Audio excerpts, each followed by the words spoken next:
India has done it. It has become now the fourth country to land a spacecraft on the moon after the U.S. and China and the former Soviet Union.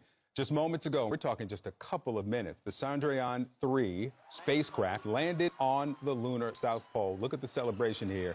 India's Space Research Organization is already sharing stunning photos from the mission. And look at these pictures of the approach. It's a rare close-up of the moon's kind of dusty gray terrain. This mission comes as space programs around the world are racing to get to the moon. This weekend, you'll remember Russia failed to land a spacecraft on the moon. NASA has announced multiple crewed lunar missions, including plans to have the first woman and person of color on the moon's surface. But India landed on the south pole of the moon, and experts believe there could be ice, mineral deposits, valuable elements there. Our Vedika Sood joins us live in New Delhi with more. I can only imagine how excited people are, Vedika. Absolutely. The moment that soft landing happened, Poppy, you should have seen these people behind me. Now they're leaving this temporary pavilion that was set up. But they were clapping, they were cheering, there were chants, they were cheering the Prime Minister on after that while he was addressing the nation.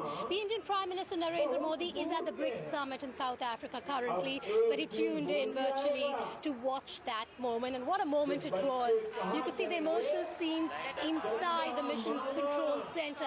And if you just go 4 years back approximately, those very hearts were broken, not only inside the Mission Control Room, but across India. Millions of hearts broke when the Chandrayaan-2 failed to make that soft landing on the moon. But well, that's the past. Now look at what's happened today. India's not only, like you pointed out, Victor, the fourth country in the world to make this soft landing on the moon. It's also the first country in the world to make this soft landing in the South Pole region. A big accomplishment for India. Just the first in many in terms of its space ambitions. It wants to send a mission to space very soon, a manned mission.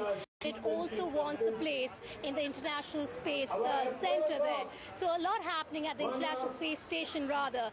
Right now, we still have the Indian Prime Minister speaking live. This is, like people have told us and scientists have said, a moment of intense national pride. Back to you. Exciting moment. They're joining a very small fraternity. Vedika Sood with the reporting there.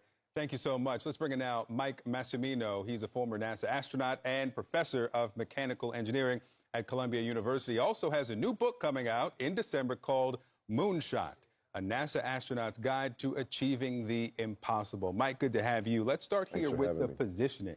Yeah. How important it is for India not just to join this fraternity, but to go now to the South Pole.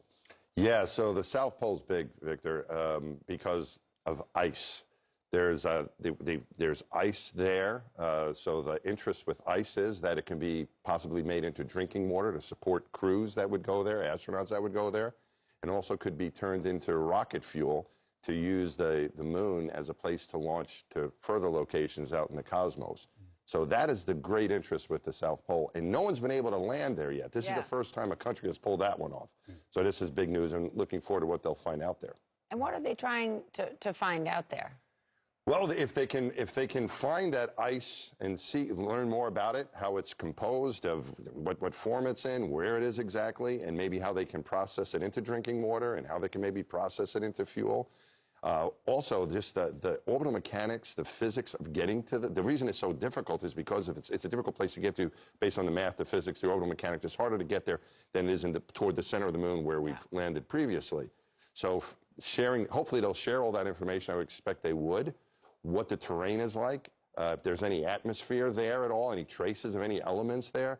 So all of these things will help us understand the South Pole, which is of great interest as a possible landing location, not only for more spacecraft like this, but also for people in the future. Yeah. It's just been a few days since the Russians, their unmanned mission to the moon ended in failure. It crashed into the surface of the moon. And now India has landed this. Are we in another moon race? I mean, what do you see with this, I guess, rush back? Yeah, I hope it's not a race. I think it's good to have a little competition maybe, but hopefully we're going to be sharing information together. I think what we're seeing here is that it's possible now to get back to the moon. Not just 50 years ago, like the United States did, an incredible accomplishment. It was just a visit. Now we're looking to go back and settle there and explore there and go there for science and for prestige, for national prestige. India is going to, this is a great accomplishment for them. And also strategically, economically, to see what resources are there. And can we use it as a place to move to other places in the cosmos to launch from there? So I think what we're seeing is that it's possible. When things are we can't get there. For the last 50 years, it's been, it's tough to get there and so on. But now that we see it's possible, more people are thinking about what they can do there. And so that's why I think we're seeing this heightened interest, particularly in that location on the moon. But I hope it's not really a race. I hope it's cooperation. It's not an easy thing to do. This is the first time a country's been able to pull it off. Hopefully they'll share that information, and hopefully we can go together. It's a huge undertaking, and I hope it's done as a team between different countries around the world.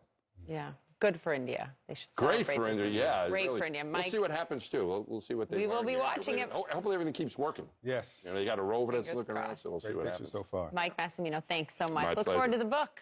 Oh, thanks Thank very you, much. thank you. Thank you for plugging it.